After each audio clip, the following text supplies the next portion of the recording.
Okay, well now we did a mono one. Now let's do a one with wire. This is 270 pound, 275 pound 49 strand cable.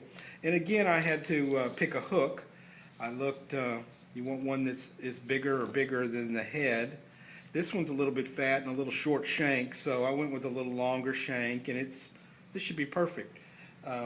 Again, this one we're going to use wire, and I'm going to use double crimps here. So it's got two crimps I've already put on. You've already saw how that works.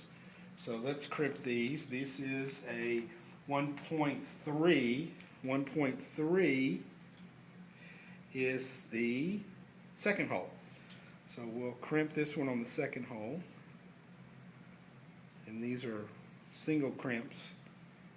So, one, two, there we go, crimped it.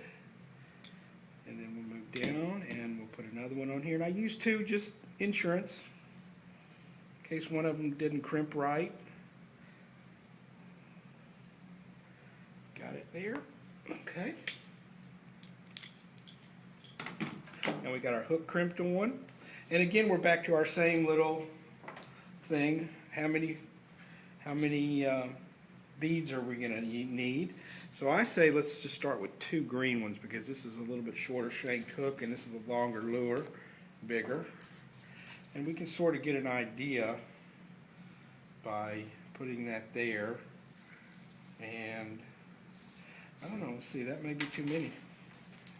It's a longer shank than I thought. In through the bottom.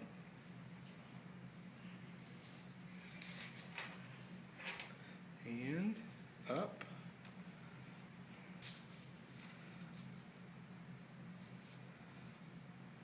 And, ooh, that's going to be perfect.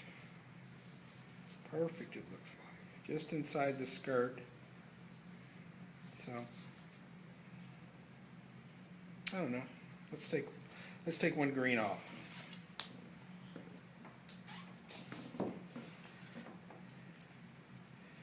And we'll put a red on.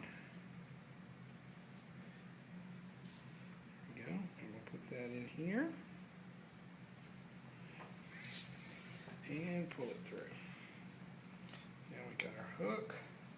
Lay it down. Yes, now we're just in the skirt.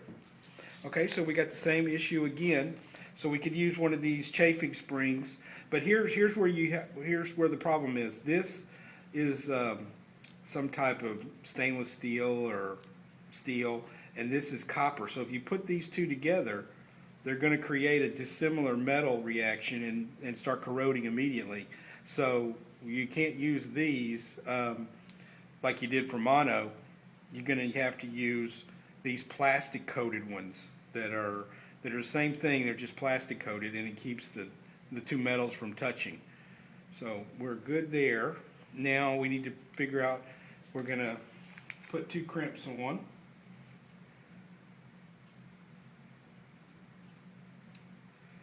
And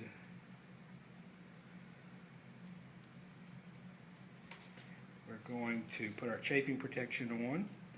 And we'll put another bead on. I'm going to put a larger swivel on this time because we need it to go over that spring. I don't think this little one will go over it. And then we'll put this back through.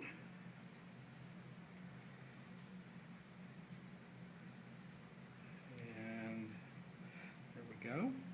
And then when you're pulling these down, just pull them down. And but you want to try to get this little tag end of metal is tight right to the edge of your crimp there, which is perfect. You just see it. This is a 1.3. 1.3 is the second hole. So we're going to crimp this in the second hole.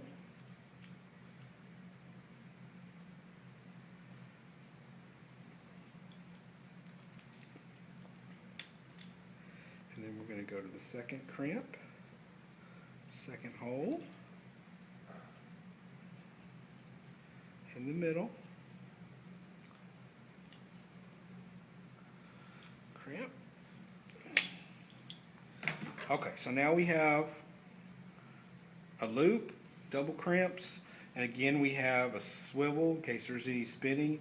This is going to hook right onto our swivel at the end of our main line, and we have a wire trolling lure made.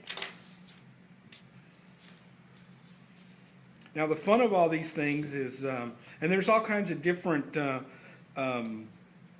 little bits and pieces. These are different kinds of chafing protection that go on that you can use. I think these kind of work better for mono. They don't really work well because you can't get them through an eye of a hook for this part, but they're used for in this area here. They have metal ones again. This is very good for mono if you're creating this. You want to use some chafing protection like this for mono, but you have to be careful with wire. You get dissimilar metal problems there. And then these are like little, again, little chafing protection that cover that you put on it before you crimp and pull them down. But I don't really like them very much because they tend to just, water pressure just pushes them off. But they're better down here where the water pressure pushes them back on. If you want to use them, it just covers the crimps, which in some ways I like. When I bring my lures back, I wash them all really well, so this would not be good for me. But these are just the little bits and pieces that you can use, the different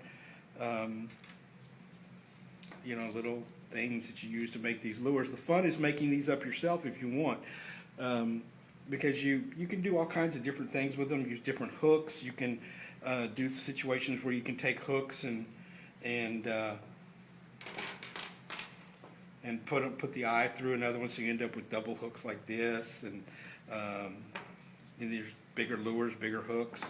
It's fun to make them up. I'm not an expert in really on you need to do how to do this for this kind of fish or whatever. This video is really just to kind of show you the little bits and pieces that you use, so when you see them in the store, you know which ones to get.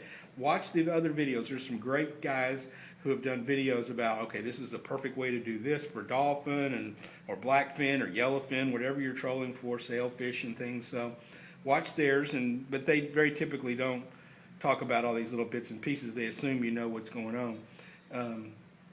But it's fun. Make up your own lures, and good luck.